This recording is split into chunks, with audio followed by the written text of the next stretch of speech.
The president's second day in Lagos is back in Lagos for the first time since his inauguration on the 29th of May. He was in Ogun yesterday, where he met with traditional leaders and political stakeholders in that part of the country, where he reminisced his pronouncements, very popular pronouncements pre-election, where he talked about some pertinent issues in the days leading to the election. It's been a lot of celebration back at home in Lagos for those who supported and who voted for him. Quite excited to see the president here. But the reality is also dawning on the Tinubu presidency, which has now entered its 32nd day. People are asking, what about the intervention aftermath the removal of the fuel subsidy? We're looking forward to what the National Economic Council will do in that regard. Also, his ministerial list is now due, so we're looking forward to how that will play out in the coming days. I'm joined by our State House correspondent in Abuja, Femi Akonde, who's been monitoring development there in the president's absence. Femi, what's the presidential villa like without the president? Well, governance has not stopped. The officials that make the presidential villa tick are still at their duty post. Administrative officers are still at their desk doing what they need to do to run the presidential villa. Yes, we know the president, Bola Tinubu, is out of Abuja. He is in Lagos, touching base with his home, Lagos. He has been there for the holiday after he returned from that private visit to London. We have seen him go from one point of Lagos to the other. We have seen the grand reception in his honor. This is maybe one of the few times he will have to really enjoy this holiday and reach out to the people that he has known as his people at the grassroots in Lagos since he was governor in 1999. Yesterday he said that, he apologized to a lot of his friends, to his supporters who would want to see him, but because of the national call, the national assignment of leadership, he may not have time for them. And then, he's just trying to ensure that he does the best he can to reach out to them. The vice president is also out of Abuja. Today he was in Sokoto State. He met with the Sultan of Sokoto, His Eminence Mohammed Saad Abubakar III, where he called for support for President Bola Tinubu's administration.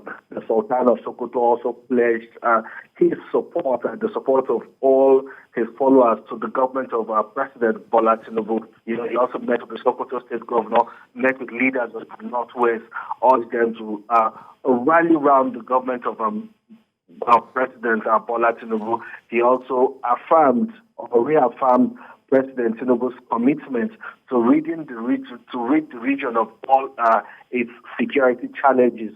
So governance has not stopped. Basically, we know that the president and his deputy are not in the presidential villa, but they have been out and about to continue with affairs of the state. When are they both expected back at the villa? Well, we believe that the weekend they would come back. We can't say exactly because we are not privy to the president's itinerary and that of the vice president. But we know that latest weekend they should return to Abuja and get on with other national assignments that they would have to do. One of the biggest expectations right now is that ministerial list that is due in some 28 days. There's also the expectation from the National Economic Council to come out open with its intervention aftermath the removal of fuel subsidy. What more are you hearing about these? Yes, indeed. Everyone is waiting with bated breath to see President Bola Tinubu unveil his ministerial list, much anticipated ministerial list. When he will do that, we do not know. But President Bola Tinubu would like to keep lots of people guessing. He would like to keep Nigerians guessing until he unveils that ministerial list. People are already guessing and making different calculations and permutations about who is on the list, who is not on the list, who has been left out, and all of that. So, it's highly anticipated, and And we expect that, the National Assembly will resume plenary on the 4th of July.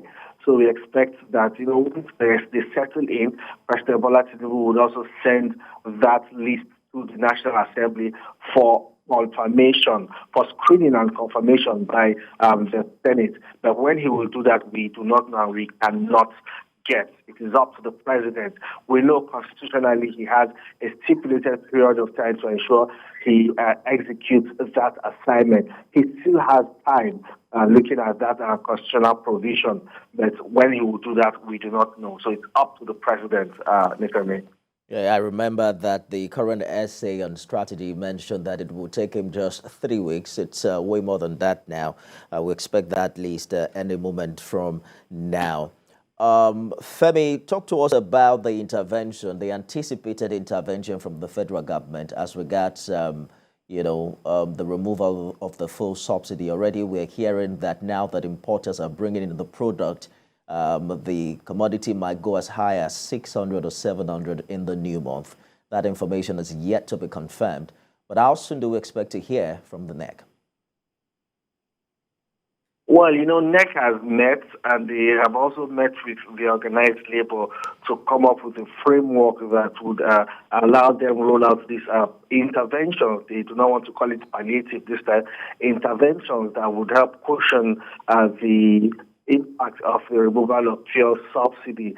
That is already in the works. We know that that's already in the works. That conversation is ongoing already. So we expect in the coming, maybe in the new week, they might just come public with that information about what exactly the federal government will do to cushion the impact of the subsidy removal. We know that what is on the table is a review of our workers' salary. We would not expect that to be automatic, though.